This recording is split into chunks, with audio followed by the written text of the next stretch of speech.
it's Haley from ATK Artwork, and in today's video, I'll be unboxing May's Paletteful Packs box. I buy this subscription with my own money, and I ultimately decided to purchase the larger box just because I feel that I could make a more cohesive look with all of the items inside. For those of you who are wondering about last month's box and if I did any changes to my final piece, I did. Here is your update as promised. I had some great suggestions in the comments. I ended up taking someone's suggestion to get a pink mat. I think the pink mat ultimately makes this piece look more cohesive and put together, which is what I wanted from the start.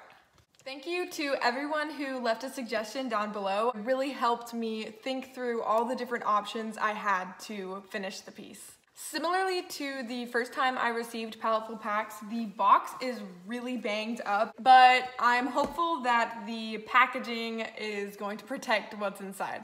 This is actually my last Paletteful Packs box of my 3-month prepay, so if y'all enjoy watching these videos, please let me know so that I know to keep ordering these boxes. Without further ado, let's get straight into this box. Oh, whoa. Got it, okay. All right, here we go, let's open it up. This month's packaging is a dark blue. So the first thing I'm picking up in here is called 30 Peerless Transparent Watercolors.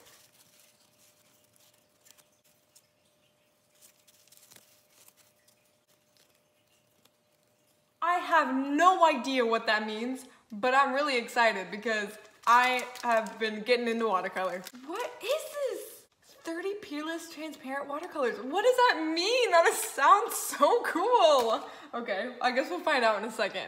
The next thing we have in here is 3 Fluid Arts brush, and I have seen these all over Instagram and I've always wanted to try them. It's pretty much like a paintbrush that you can put water inside of for watercolor. So this is beyond exciting for me. I cannot wait to test this out. Oh my gosh. Oh my gosh. So here's the sticker of the month. Oh, stop it. That is so cute. They just keep getting cuter.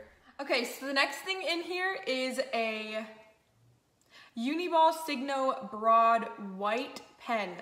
Oh my gosh, this is gonna come in handy. You know why? Because I have these jelly roll pens that I actually don't love, and everyone I know loves them, and I don't know if I'm like, I just got some wacky ones on accident. I don't know what's going on, but my jelly roll pens are just patchy and they don't work. So this, if it's anything like the other Uniball pen we got from last month, this is gonna be a lifesaver.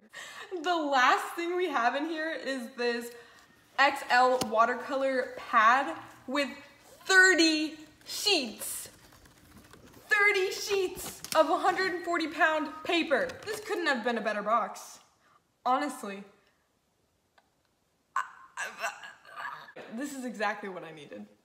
A watercolor box. This is... Y'all, I'm so excited right now. Hands down, this is the most excited I've been out of all 3 Paletteful Packs box. I am so glad I got this box. This is amazing and I can't wait. Okay, so I'm gonna go ahead and get the online card that has all the information and I'll be right back. All right, everyone, I am back and I have the information right in front of me. So the big question of the day was, what are these Peerless Transparent Watercolors? And they included a instructional video of what these actually are and how to use them, which was really helpful. I watched the whole video and now I know exactly how to use these. So these are all sheets of watercolor pigment. On one side, it shows what the color looks like when painted onto paper, and it also has the name of the color.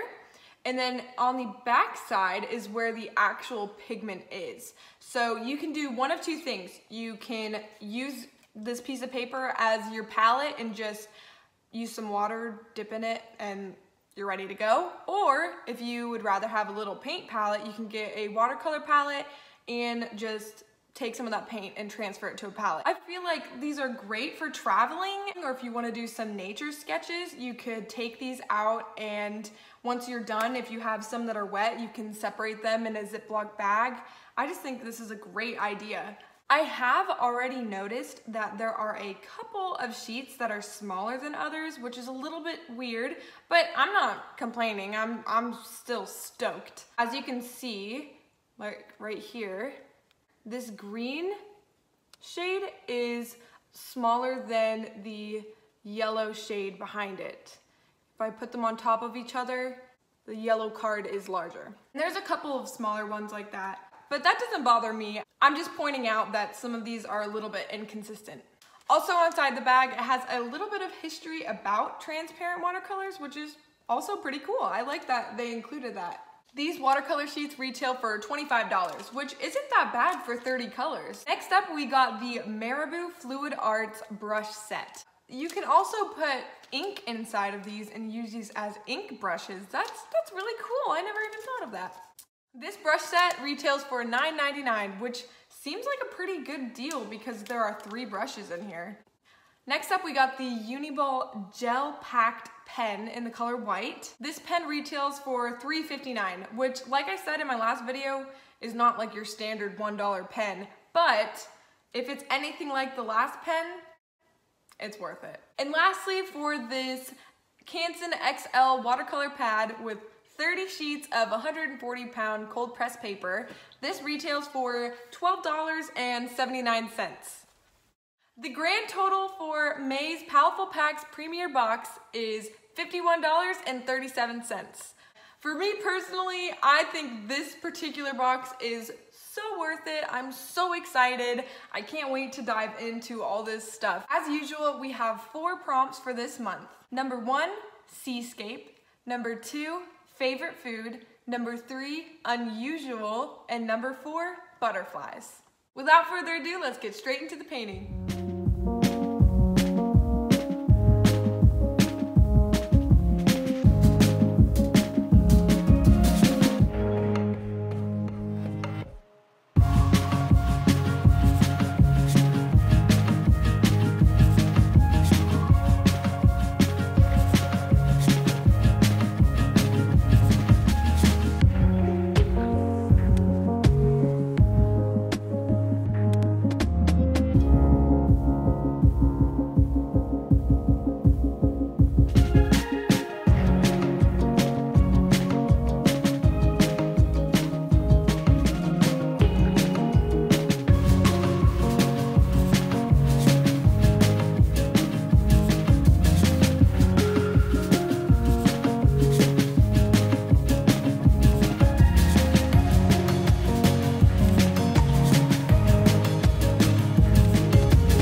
Back. It's the next day, and here's what the finished painting looks like.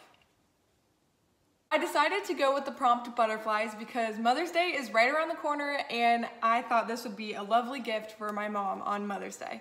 As always, I used every single product in the box, plus my secret weapon, this masking fluid. Let's start off with the main event of this box, the watercolor pigments. Here are what the pigment paper looks like after you use them. The biggest issue, in my opinion, was the inconsistency in how much pigment is on each paper. For example, when I used the colors Larkspur Blue and Daffodil Yellow, there was a very small amount of pigment on each paper. So even though I didn't use very much of these colors, it looks like I almost used the entire paper. For colors such as Mountain Green and Heliotrope, these were packed with pigment, and I barely needed to touch them to get some pigment onto the paper. I can't help but notice that these 2 papers have almost like crystallization on them, and I have a feeling maybe that has to do with how much pigment they tried to pack onto the paper. Other than the inconsistency of size and the amount of pigment on each page, I think these watercolors are good quality for their price point, and I also think they're definitely something you should try out if you're interested in having a travel journal or sketchbook. Here is an example of the watercolors we got in the box versus my high-end watercolors. As you can see, my high-end watercolors layer much nicer than the ones we got in the box, but they both have a good amount of pigment and can spread pretty easily. Another thing I would like to add about these pigment papers is that they do transfer onto your fingers. So if that is something that bothers you, if you don't like to be messy, then that's definitely something to keep in mind. But for me personally, I don't care because I usually have acrylic paint all over my arms and clothes and hands and everything. So not a big deal for me, but I would like to mention that. Moving right along, let's talk about these water brushes. These water brushes do stain if you're using a dark color or a color that is prone to staining. If I'm being honest with myself, I don't think I'm gonna be reaching for these very often. The reason being, when you try to squirt the water out, it almost feels like it's going to explode.